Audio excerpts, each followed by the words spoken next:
সম্মানীয় দর্শক, দেখছেন N A stock Bangla YouTube channel. শুরুতেই জানিয়ে দেব হেডলাইন্স। বাংলায় বিজেপির দুটো চোখ, একটা সিপিএম অন্যটা কংগ্রেস। মালদহে বিস্ফোরক মমতার আমলে বাংলায় কুশাসন, জঙ্গিদের সঙ্গে সমঝোতা। প্রচারে এসে তৃণমূলকে নিশানা নাড্ডার। 13 তারিখের পর হিসেব হবে তৃণমূলকে চরম হুঁশিয়ারি। দিলীপ আছেন দিলীপেই। দুই সংস্থা থেকেই 1000 কোটি। তৃণমূলের সাথে ডিয়ার লটারি, গোয়েঙ্কার যোগ নিয়ে বিস্ফোরক শুভেন্দু। প্রতিপক্ষের নাম লক্ষ্মীর ভাণ্ডার, হারে হারে টের পাচ্ছে বিরোধীরা। চাকরি বাতিল ইস্যুতে মুখ্যমন্ত্রীকে কুকথা। বারাসতের বিজেপি প্রার্থীর বিরুদ্ধে কমিশনের তৃণমূল কংগ্রেস। শুনছিলেন হেডলাইন্স, এখন শুনবেন বিস্তারিত। তার আগে আপনি যদি আমাদের চ্যানেলে নতুন হয়ে থাকেন, অবশ্যই চ্যানেলটিকে সাবস্ক্রাইব করে পাশের বেল বাটনটি অন করে রাখবেন প্রতিদিনের বাছাই করা বিশেষ খবর সবার আগে দেখার জন্য। বাংলায় বিজেপির দুটো চোখ, একটা সিপিএম অন্যটা কংগ্রেস। মালদহে বিস্ফোরক মমতা বন্দ্যোপাধ্যায়। মালদহ বলতেই রাজনৈতিক মানচিত্রে উঠে আসে কংগ্রেসের প্রবাদ প্রতিম নেতা প্রয়াত বরকত গনি খান চৌধুরীর নাম। শনিবার মালদহ দক্ষিণের সুজাপুরের সভা থেকে সেই বরকত সাহেবের নাম নিয়েই কংগ্রেস বিজেপি সিপিএমকে এক বন্ধনীতে রেখে সুর চড়ালেন তৃণমূল নেত্রী মমতা বন্দ্যোপাধ্যায়। মালদহবাসীকে সতর্ক করে মমতা বন্দ্যোপাধ্যায় বলেন, বাংলায় বিজেপির দুটো চোখ, একটা সিপিএম আর একটা কংগ্রেস। নিজের বক্তব্যের সপক্ষে মুখ্যমন্ত্রী বলেন, আমি তো বরাবরই কংগ্রেসকে সাহায্য করতে চেয়েছি। বিধানসভায় ওদের একটাও আসন নেই, তবু লোকসভায় দুটো আসন দিতে চেয়েছিলাম, ওরা নিল না, সিপিএমের হাত ধরলো। আপনারা চান বাংলায় আমি সিপিএমের কাছে আত্মসমর্পণ করি? ভিড় থেকে সমস্বরে আওয়াজ ওঠে না। বর্তমানে মালদহ দক্ষিণ লোকসভা কেন্দ্রের সাংসদ আবু বরকত আতাউর গনি খান চৌধুরীর ভাই আবু হাশেম খান চৌধুরী 2009 সাল থেকে এই কেন্দ্রে জিতে আসছেন তিনি। এবারে এখানে তৃণমূল প্রার্থী করেছে শাহনওয়াজ আলী রেইহানকে। মমতা বলেন, মনে রাখবেন মালদহ লোকসভা কিন্তু আগে কখনো তৃণমূল পায়নি। 21-এর বিধানসভায় আপনারা আমাদের ঢেলে ভোট দিয়েছিলেন বলে বিজেপিকে আটকাতে পেরেছিলাম, তাহলে এবারেও নয় কেন? মমতার কথায় বরকত দাকে আমরা শ্রদ্ধা করি।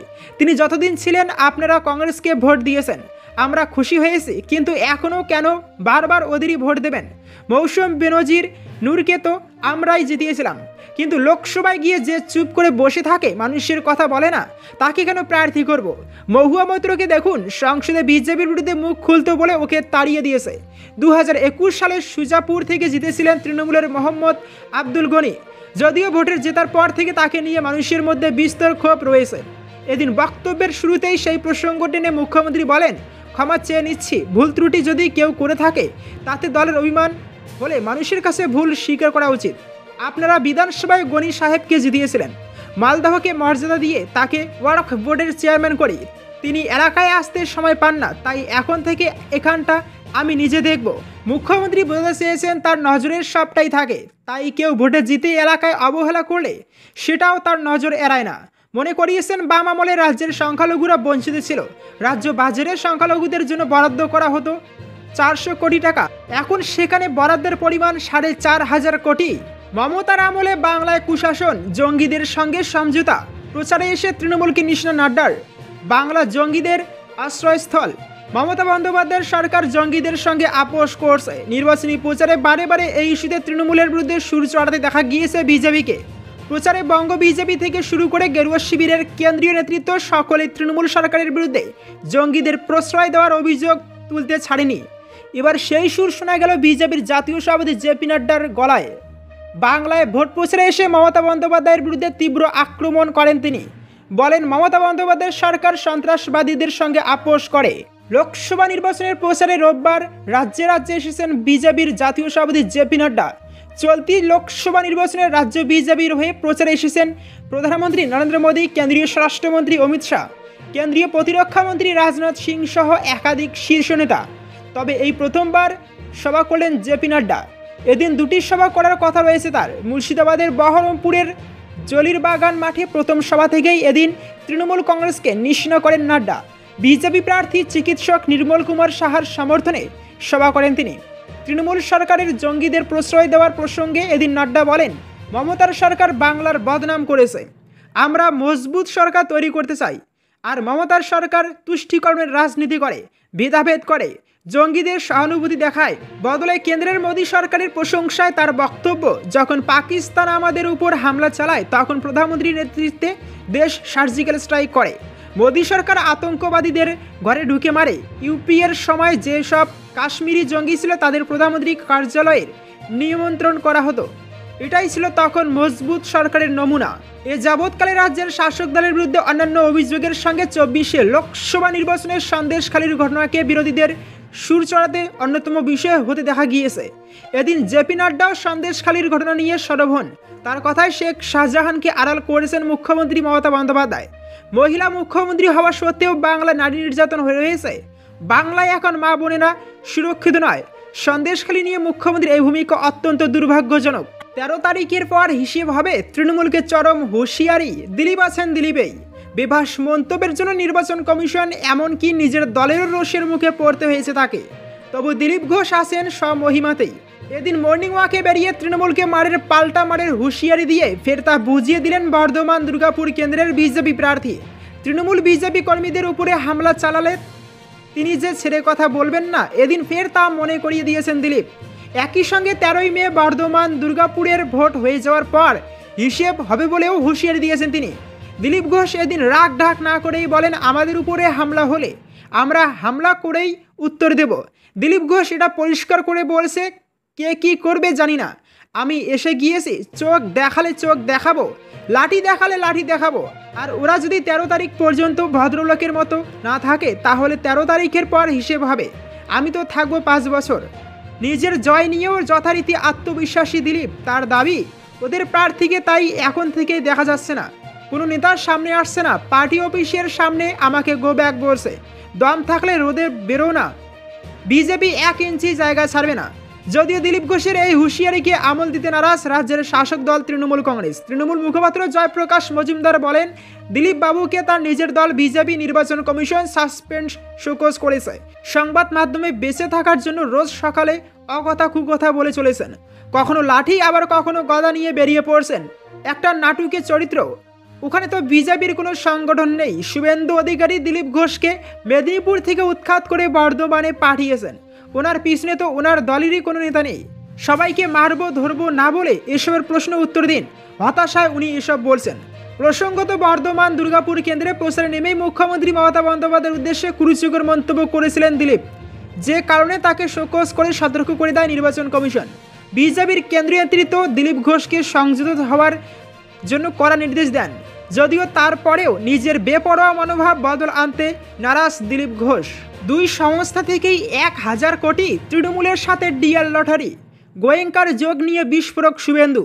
লোকসভা নির্বাচনের কিছুদিন আগে সংবাদ শিরোনামে বড়সড় জায়গা করে নিয়েছিল যে ইস্যু, তা হলো নির্বাচনী বন্ড। সুপ্রিম কোর্টের নির্দেশে নির্বাচনী বন্ডের সম্পূর্ণ তথ্য প্রকাশ্যে আসতেই দেশ জুড়ে রীতিমতো শোরগোল পড়ে গিয়েছিল। বন্ড মারফত কোন দলের তহবিলে কত টাকা গিয়েছে সেই তালিকা প্রকাশ্যে আসতেই লাইমলাইটে উঠে আসে আঞ্চলিক দল তৃণমূল কংগ্রেস।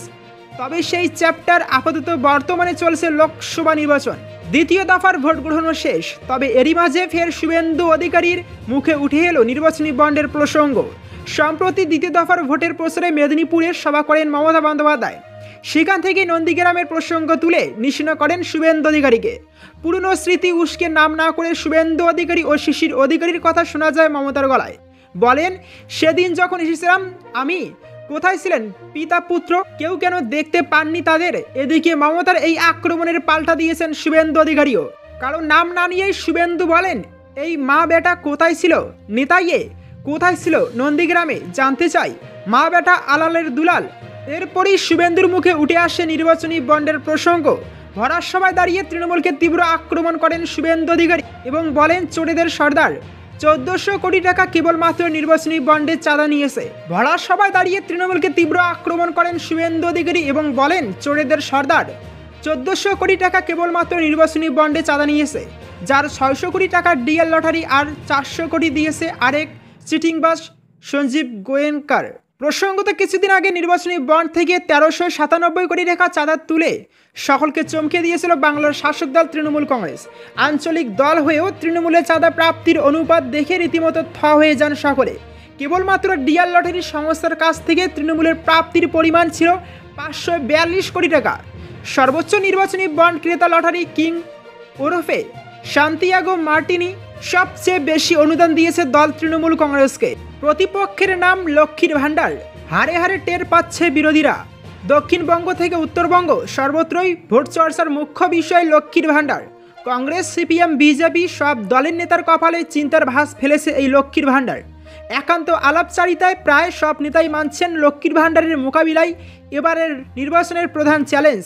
এই মুহূর্তে মমতা বন্দ্যোপাধ্যায়ের লক্ষ্মীর ভাণ্ডারের মোকাবিলার কোনো অস্ত্র বিরোধীদের হাতে নেই। অনেকেই মনে করছেন লক্ষ্মীর ভাণ্ডারই প্রধান প্রতিপক্ষ। তাই অনেক বিজেপি নেতা মহিলাদের মাসে 2000, 3000 টাকা দেওয়ার গাজর ঝোলাচ্ছেন। বামেরা তো আবার ডবল টাকা দেওয়ার বার্তা প্রচার করছে। আসলে লক্ষ্মীর ভাণ্ডারের মতো প্রকল্পের বিরোধিতা করলে ভোট কমার আশঙ্কা প্রবল। তাই মন থেকে পছন্দ না হলে বিরোধীরা সরাসরি এর বিরোধিতা করতে পারছে না। বাংলার বুকে বাম আমলে একটা পলিথিন দেওয়ার আগেও যাচাই করা হতো বেনিফিশিয়ারির রাজনৈতিক পরিচয়। মমতা বন্দ্যোপাধ্যায় সেই প্রথার বিলোপ ঘটিয়েছেন। এখন সরকারি সুবিধা পাওয়ার জন্য পার্টি অফিসের সুপারিশের প্রয়োজন হয় না। কাগজপত্র ঠিক থাকলেই মেলে সরকারি প্রকল্পের সুবিধা। এমনকি কোনো মানুষ সরকারি পরিষেবার বাইরে আসে কিনা তা খতিয়ে দেখার জন্য সরকারি কর্মীরা গ্রামে গ্রামে ঘোরেন। তাই রেখা পাত্রের মতো কট্টর বিজেপি কিংবা সিপিএম পরিবারের মা বোনেদেরও লক্ষ্মীর ভাণ্ডার, স্বাস্থ্যসাথী কার্ড পেতে অসুবিধা হয় না। দলমত, ধর্ম, বর্ণ নির্বিশেষে কোটি কোটি মানুষ বিভিন্ন প্রকল্পের সুবিধা পায়। এটাই উন্নয়নের প্রাথমিক শর্ত। সবকা সাথ সবকা বিকাশ। সরকারি প্রকল্পের সুবিধা পেলেই তিনি শাসক দলের অনুগামী হয়ে যাবেন এমনটা নয়। বিশেষ করে সক্রিয়ভাবে যারা রাজনীতি করেন তারা নিজের দলকেই সমর্থন করেন। সরকার যত কাজ করুক আর যত সুবিধাই দিক তাদের মত পাল্টায় না, উল্টে খুদ বের করেন। তবে পরিষেবা ও সুযোগ সুবিধার বিচারে বদলায় ফ্লোটিং ভোটারের অভিমুখ। এই ফ্লোটিং ভোটাররা কোনো রাজনৈতিক দলের গোলাম হন না। তারা মিটিং মিছিলে যান না। তারা মূলত সরকারের কাজ ও ব্যক্তিগত সুবিধা অসুবিধার কথা মাথায় রেখে ভোট দেন। তারাই সরকারকে স্থায়িত্ব দেন এবং পরিবর্তনেও নেন অগ্রণী ভূমিকা। অনেকেই বলছেন এবার লক্ষ্মীর ভাণ্ডার ফ্লোটিং মহিলা ভোটারের অভিমুখ ঠিক করায় গুরুত্বপূর্ণ ভূমিকা নেবে। 21-এর নির্বাচনের প্রমাণ হয়েছে বাংলায় মহিলা ভোটারদের উপর বিজেপির প্রভাব তেমন নেই। কন্যাশ্রী প্রকল্প চালু করে মমতা বন্দ্যোপাধ্যায় বাংলার মা বোনেদের মনে আস্থার বীজ বুনেছিলেন। চাকরি বাতিল ইস্যুতে মুখ্যমন্ত্রীকে কুকথা। বারাসতের বিজেপি প্রার্থীর বিরুদ্ধে কমিশনের তৃণমূল। নির্বাচনী আবহে নতুন করে আলোচনার কেন্দ্রে উঠে এসেছে বাংলায় শিক্ষকদের চাকরি বাতিল ইস্যু। কলকাতা হাইকোর্টের রায়ে 2016 সালের শিক্ষক নিয়োগের গোটা প্যানেল বাতিল হয়েছে।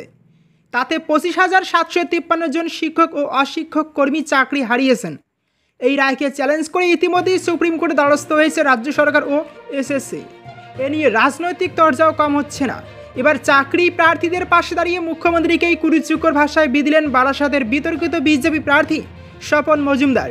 তার মন্তব্যের তীব্র বিরোধিতা করেছে স্থানীয় তৃণমূল নেতৃত্ব। তার বিরুদ্ধে নির্বাচন কমিশনের দ্বারস্থ হতে চলেছে তৃণমূল কংগ্রেস। অশোকনগর এলাকায় প্রচারে গিয়েছিলেন বিজেপি প্রার্থী স্বপন মজুমদার। সেখানে জনসংযোগ চলাকালীন সাংবাদিকদের মুখোমুখি হয়ে তিনি বলেন, চাকরি যাদের বাতিল হয়েছে আর যারা চাকরি পায়নি তাদের সবাইকে বলবো জুতো হাতে নিয়ে মুখ্যমন্ত্রীর বাড়ির পাশে চলে যান। ওর মতো মুখ্যমন্ত্রীকে জুতো মারা উচিত। লজ্জা করে না? বাংলার ছেলে মেয়েদের ভবিষ্যৎ নিয়ে সিনেমিনি খেলছেন। সন্দেশখালিতে মহিলাদের উপর নির্যাতন, নিয়োগ দুর্নীতিতে যেসব স্কুল শিক্ষকের চাকরি গিয়েছে তার জন্য দায়ী মুখ্যমন্ত্রী। তার এহেন মন্তব্যের তীব্র বিরোধিতা করেছেন অশোকনগরের তৃণমূল নেতা তথা স্থানীয় পঞ্চায়েত সদস্য গুপি মজুমদার। তার কথায় স্বপন মজুমদারের মতো মানুষ এত অপদার্থ হতে পারে ভাবা যায় না।